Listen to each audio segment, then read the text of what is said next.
Un saludo muy especial para todos los hermanos que a través de este medio nos escuchan y nos ven. Agradecemos al Señor por tenerles con nosotros en esta transmisión y reciban un cordial saludo en donde quiera que nos sigan a través de este medio. A todos los hermanos, a toda la comunidad reformista en cualquier parte del mundo, para todos un fraternal y caluroso saludo.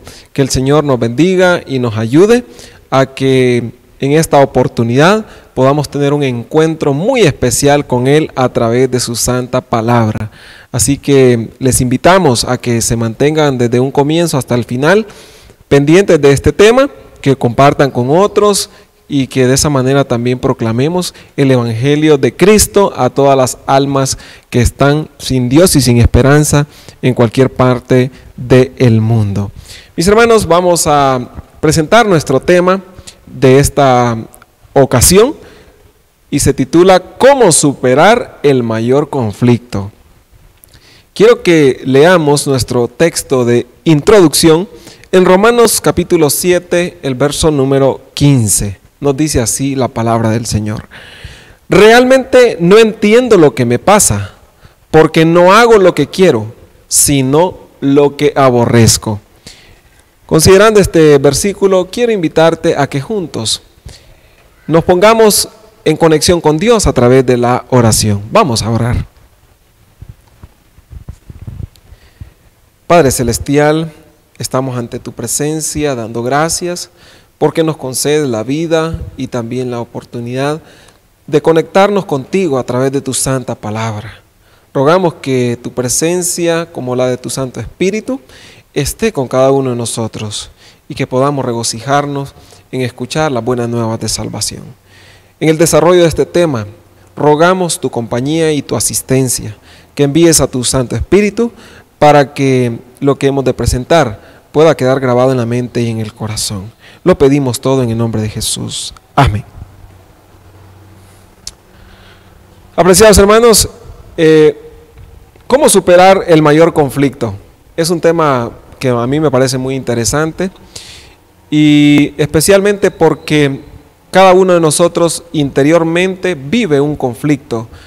Hay una lucha sin tregua entre dos fuerzas que cada ser humano tiene en su interior. La fuerza que nos invita a seguir los lineamientos de Dios, los consejos de Dios en su palabra, la parte espiritual en nuestro ser, como también la parte humana, la parte natural, la que está llena de impulsos hacia la carne. Por lo tanto, esa batalla se libera en cada uno de los seres humanos que habitamos en este planeta. El hacer lo correcto o el hacer lo incorrecto. Esa es la cuestión. Vamos a tratar de comprender un poco de la manera en que el apóstol Pablo lo expone. Él dice en el verso que leíamos en un principio: realmente no entiendo lo que me pasa, porque no hago lo que quiero, sino lo que aborrezco. Aún este hombre de Dios sentía en su existencia este conflicto, este tremendo problema que le preocupaba.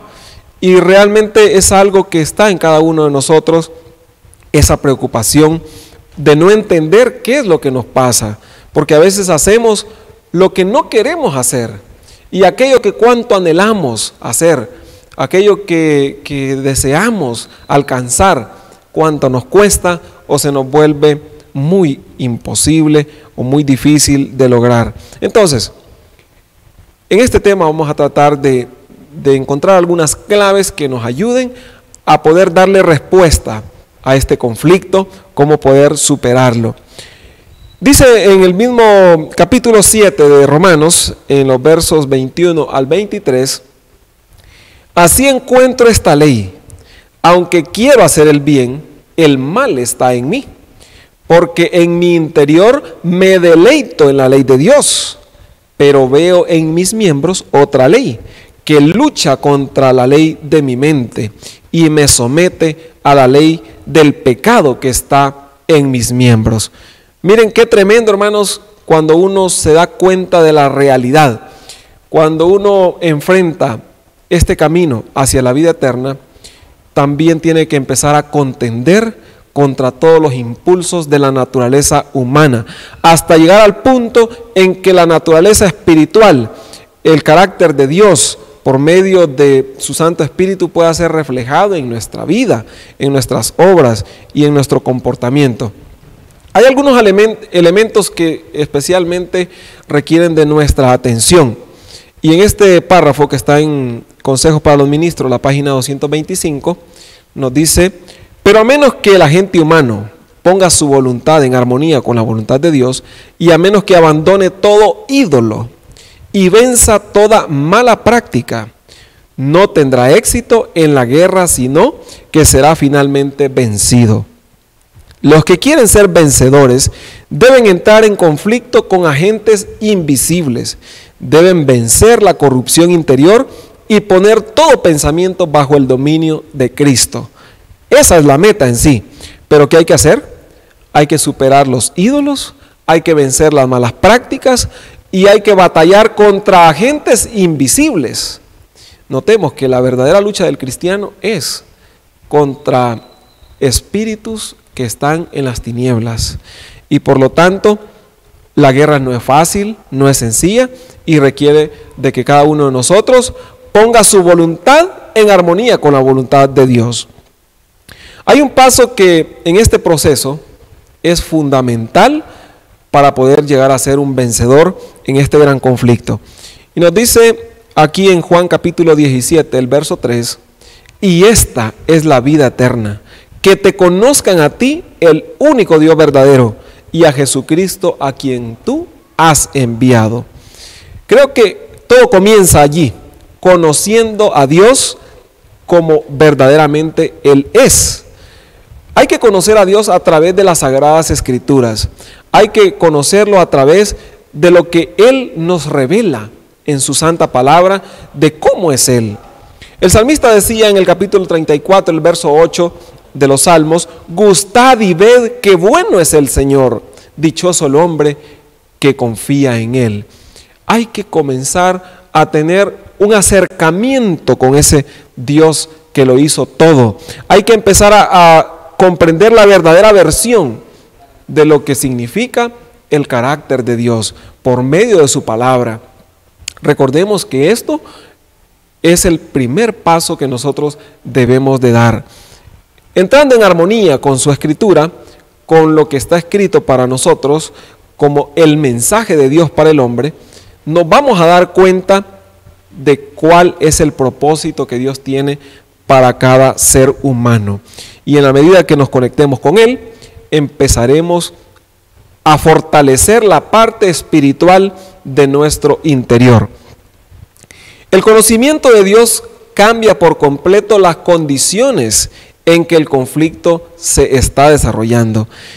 Y en Camino a Cristo, la página 90, hay un párrafo muy bonito que quiero compartir. Dice así: no hay ninguna cosa mejor para fortalecer la inteligencia que el estudio de las Santas Escrituras. Ningún otro libro es tan potente para elevar los pensamientos, para dar vigor a las facultades, como las grandes y ennoblecedoras verdades de la Biblia. Si se estudiara la palabra de Dios como se debe, los hombres tendrían una grandeza de espíritu, una nobleza de carácter y una firmeza de propósito que raramente puede verse en estos tiempos. Cuando yo leo estos párrafos, encuentro, hermanos, la gran importancia que tiene el conocer a Dios a través de su palabra. ¿Por qué? ¿Cuáles son los efectos que vienen posteriormente después de tener una mayor compañía y conexión con Dios? Primero menciona que se fortalece la inteligencia. Los pensamientos se elevan. Dejamos de tener una panorámica terrenal y empezamos a contemplar las cosas de valor eterno. Luego dice que las facultades cobran vigor, se fortalecen. Y ganamos también grandeza de espíritu y nobleza de carácter. Y finalmente, en nuestra vida se ve firmeza de propósito. Cuando nosotros estamos divididos, cuando están esas dos personas allí hablándonos, una nos invita a perseverar en los caminos del Señor, a entregarnos a Él, a buscarle, a rendirnos a Él, poner a Dios como el dueño y Señor de nuestra vida, también hay otro que nos invita a contemplar las cosas de este mundo, a disfrutar del tiempo presente. Y en ese conflicto, cuando nosotros no sabemos de qué lado estamos, entonces, como resultado final, estamos débiles espiritualmente. Y el enemigo fácilmente nos va a aislar de los caminos de Dios. A partir del momento en que nosotros tenemos claro cuáles son los fundamentos del carácter de Dios, entonces empezamos a comprender con mayor plenitud cuál es el camino que debemos de andar. En Salmos capítulo 103, el verso 17, dice que el amor del Señor es desde la eternidad y por la eternidad. Lo primero que nosotros encontramos cuando vamos a la Escritura es que Dios es amor. Esa palabra define en casi toda su plenitud el carácter de nuestro Dios. En el capítulo 62 del mismo libro de los Salmos, el verso 12 nos dice: tuyo, oh Señor, es el amor. Tú pagas a cada uno conforme a su obra. Aquí ya encontramos un segundo elemento, que es el fundamento del carácter de Dios. Encontramos la justicia de Dios. Él paga a cada uno conforme a su obra. Y también menciona que del Señor es el amor. Él es el dueño del amor. Él es el origen, es la fuente del amor, de la compasión, de la misericordia. Y en el mismo libro de los Salmos, el capítulo 33, el verso 5, dice así: Dios ama la justicia y el derecho. De su constante amor está llena toda la tierra. Qué maravilloso. Dios ama la justicia y el derecho. Por un lado, Él es todo justicia. Él ama el derecho, ama las cosas que se hacen con rectitud. Y también dice que de su constante amor, o sea, de su permanente amor, que no se ha cortado nunca para con la humanidad, dice que está llena toda la tierra. Toda la tierra está llena de su amor, y en cada cosa, en cada elemento de la naturaleza, en el aire que respiramos, en cada rayo de sol que nos alumbra, podemos comprender de que el constante amor de Dios es para con los seres humanos. Y como dijo el Señor es tan bueno, Dios es tan bueno, que envía su lluvia para buenos y malos. Entonces, cuando abrimos las Escrituras y buscamos quién es Dios, nos damos cuenta de que estas dos cosas, su justicia y su amor, van de la mano, son una constante en el carácter de Dios, y de esa manera Él se nos revela. Entonces, hay algo que también es bueno analizar, y en Habacuc capítulo 3, el verso 2, en la última parte, ponemos en la balanza un aspecto. Dice: en la ira acuérdate de la misericordia.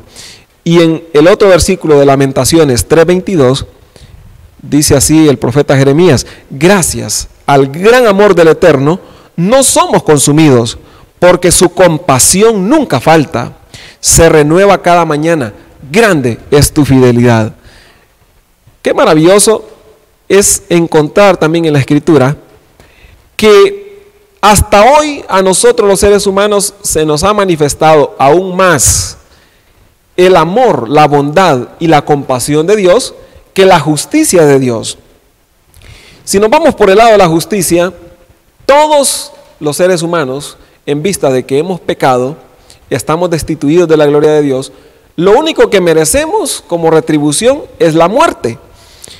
Y aunque al ser humano se le dijo que si desobedecía, allá en el principio, recordemos, ¿verdad?, Adán y Eva, que si algún día ellos gustaban de aquel árbol, ese día iban a morir.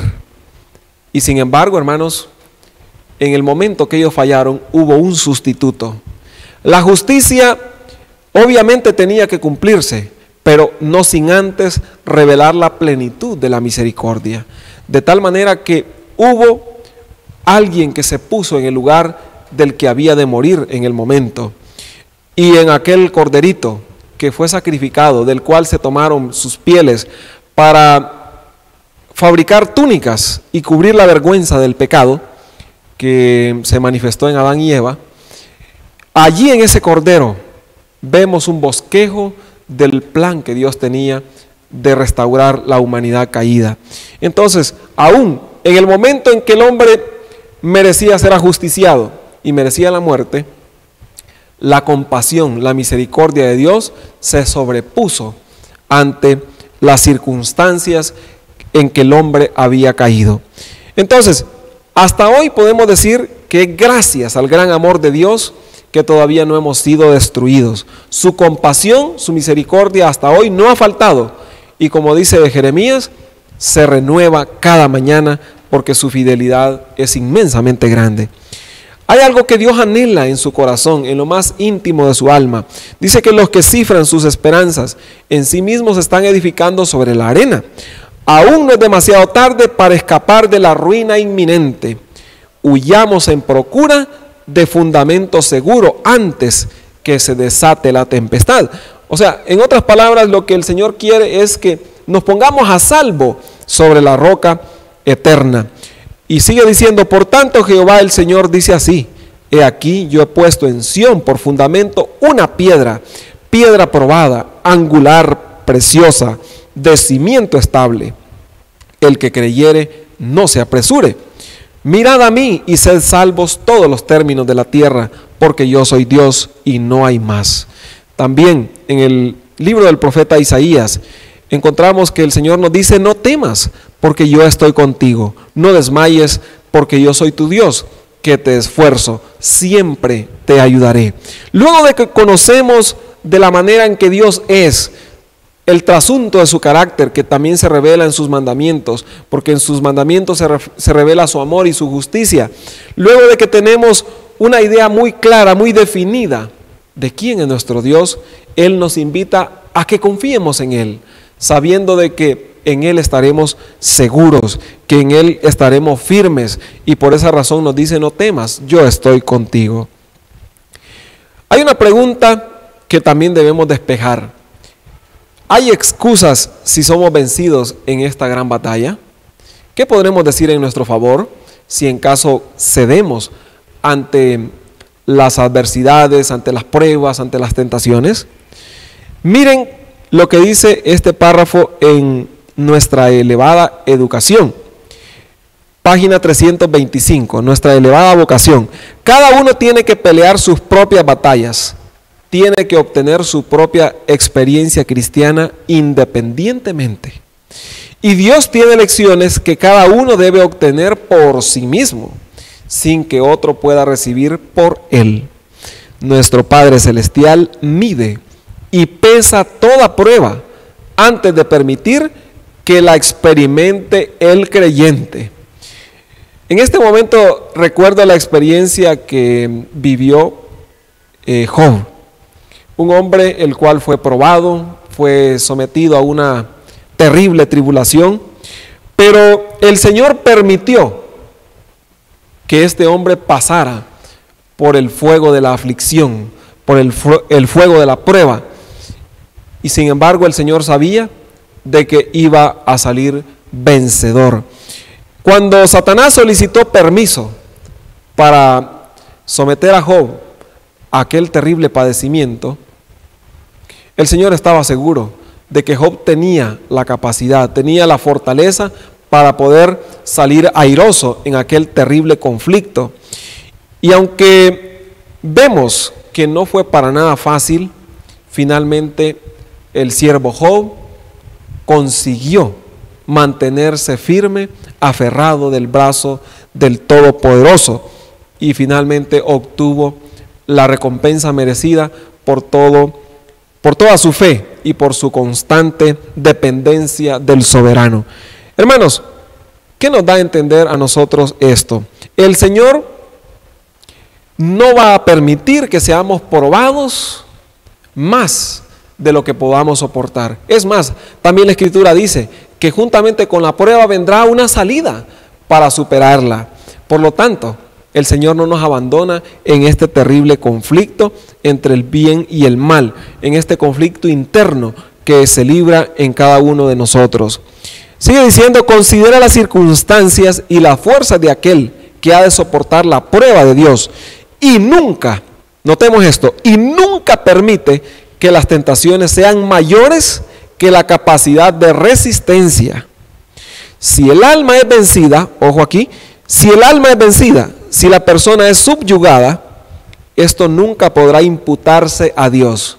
Nadie podrá decir, Señor, pero es que la prueba que tú me enviaste, realmente yo no la podía soportar. ¿Sabías tú que yo era débil y por qué me permitiste entrar en estas situaciones? Hermanos, nadie podrá alegar nada en su contra, porque el Señor en su sabiduría sabe hasta dónde podemos nosotros soportar una trampa, podemos soportar una prueba o una aflicción. Y por lo tanto, Él tendrá ese cuidado de que el enemigo no nos vaya a tentar ni nos vaya a probar más de lo que nosotros estemos en la capacidad de resistir. Más adelante, sino que el que fue tentado cayó porque no estuvo velando ni en oración y no se apoderó por fe de las provisiones que Dios tiene en abundante reserva para él. Cristo nunca abandonó a un creyente en su hora de combate. Miren qué interesante, quisiera repetir lo que acabo de leer. Cristo nunca abandonó a un creyente en su hora de combate. El creyente debe reclamar la promesa y enfrentar al enemigo en el nombre del Señor. ¿Qué sucede cuando nos llega la dificultad? Cuando viene sobre nuestra vida cuadros sombríos en los cuales perdemos la visibilidad del norte al cual hemos puesto nuestra mirada.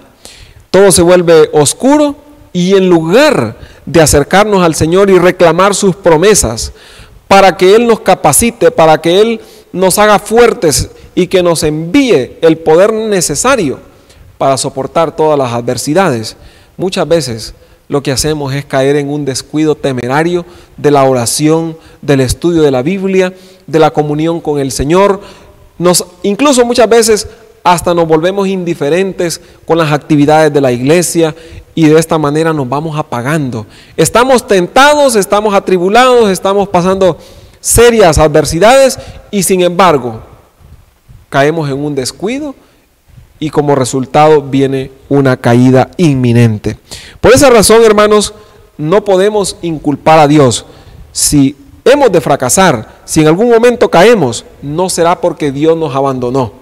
Será porque nosotros abandonamos a Dios, porque nosotros descuidamos la parte que nos tocaba que realizar. Cuando nosotros nos aferramos al Señor, empezamos a perdernos de vista a nosotros mismos. Su justicia llega a ser nuestra y su amor se convierte en el móvil de todas nuestras acciones. Dice en este testimonio para la iglesia, el tomo 4, página 369, el mundo jamás conocerá el trabajo secreto que Dios y el alma llevan a cabo, ni la amargura del espíritu interior, ni la aversión por el yo o los esfuerzos constantes por controlarlo. O sea que para los demás muchas veces es desconocido el gran combate que se libra en el corazón de cada persona. A veces desde afuera es fácil criticar, es fácil juzgar, extender el dedo y decir, uy, qué débil esta persona. ¿Cómo es posible que se haya equivocado de una manera tan sencilla? Sin embargo, hermanos, los conflictos que se libran en la mente de cada persona, para el resto son desconocidos. Solamente el Señor puede pesar los esfuerzos que se realizan, el trabajo que se hace en secreto por parte de nuestro Dios y por parte de cada alma que lucha. Aún así, muchos serán capaces de apreciar el resultado de esos esfuerzos. O sea que en algún momento alguien logra comprender, ¿verdad? Y se da cuenta de los esfuerzos, del resultado que viene como a manifestarse como fruto de todos los esfuerzos que el cristiano ha hecho aferrándose de Dios en los momentos más difíciles.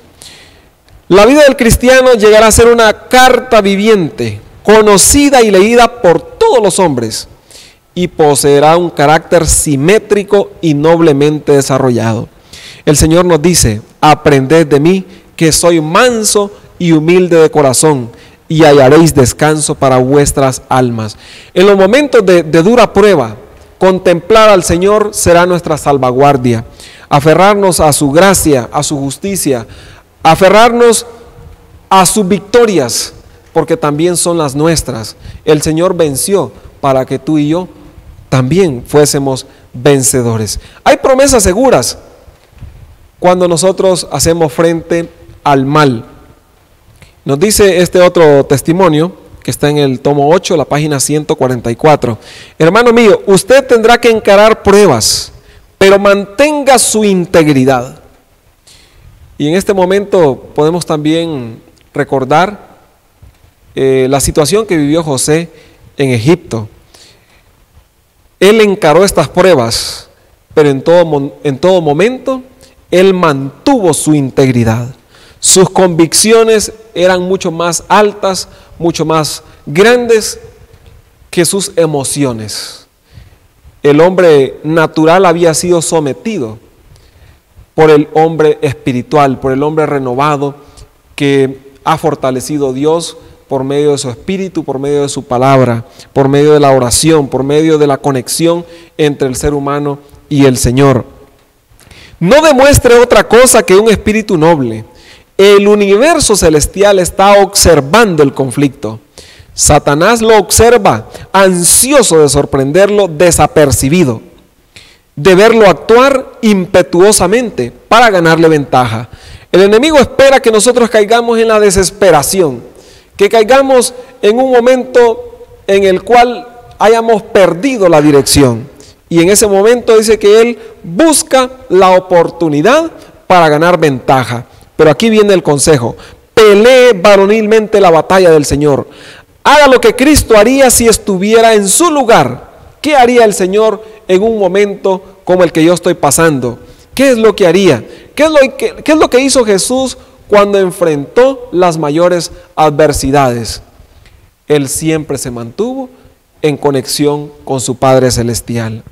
Y allá en Getsemaní, justo antes de su mayor prueba, con gotas de sangre en su frente, clamando al Padre, le pedía que no le abandonara, que estuviera con él.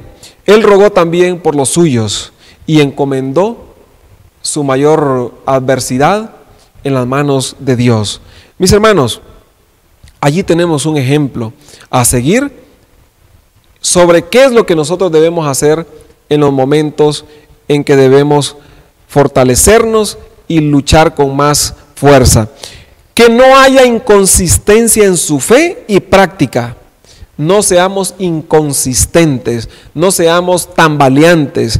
Tenemos que ser decididos, tenemos que estar bien definidos y que las convicciones gobiernen por encima de cualquier otro interés. Nos aconseja un poco más y dice: no se deje impacientar por las molestias irritantes que siempre surgen. Cálmese, piense en Jesús y haga lo que pueda para agradarlo. La gracia de Cristo y del Espíritu Santo son los dones del cielo para usted, de tal modo que sea fortalecido con poder en el hombre interior. Esto es nuestra mayor necesidad. ¿Cómo nosotros podemos salir vencedores en este gran conflicto? Necesitamos, mis hermanos, la presencia de Dios en nuestra vida. Requerimos que su gracia y su Santo Espíritu nos fortalezcan. Creo que vivimos momentos muy solemnes en la historia de este mundo.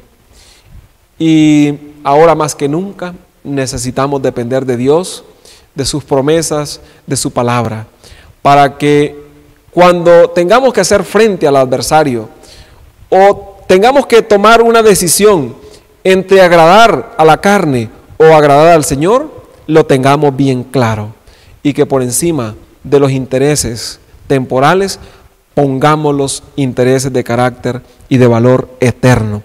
Que Dios nos ayude, nos bendiga y que podamos hacerle frente a todas las adversidades de la mano del Omnipotente y que su brazo nos pueda sostener en los momentos de prueba y de aflicción que hemos de enfrentar. Es necesario, hermanos, enfrentar las pruebas. Es necesario enfrentar tribulaciones, porque solamente así nuestro carácter llegará a ser puro. En el horno de la prueba, en el horno de la aflicción, los hijos de Dios han de resplandecer como el oro puro y han de salir más que vencedores en nombre de aquel que también es más que vencedor y que está sentado en el trono a la diestra de Dios. Mis amados hermanos, que el Señor esté con nosotros y nos bendiga. Quisiera terminar con una oración para poder suplicarle al Señor de que nos ayude. Vamos a orar. Te damos gracias, Señor, por tu santa palabra, porque a través de ella nos aconsejas, nos instruyes, nos animas. Y aunque tú conoces que humanamente somos débiles, has puesto a nuestra disposición todos los tesoros de los cielos para que echemos mano de la vida eterna. Ayúdanos a mantenernos en conexión contigo, que te podamos contemplar, Señor, en todo momento, que en medio de la oscuridad y las tinieblas de este mundo podamos levantar nuestra mirada al cielo y encontrar esa luz que necesitamos para continuar. Tu santa palabra nos enseña que es como una lámpara que alumbra nuestros pasos en medio de las sendas peligrosas que transitamos. Ayúdanos y que tu compañía pueda hacerse sentir, sosténnos en los momentos de debilidad y que tu poder y tu Santo Espíritu nos lleven, Señor, hasta la victoria. Quédate, Señor, con nosotros y bendice a todos nuestros hermanos que han estado siguiendo esta transmisión y que juntos podamos seguir perseverando hasta el final. En el nombre de Jesús lo pedimos. Amén. Gracias por su atención y que el Señor continúe bendiciendo ricamente sus vidas. Hasta una próxima en el nombre del Señor. Amén.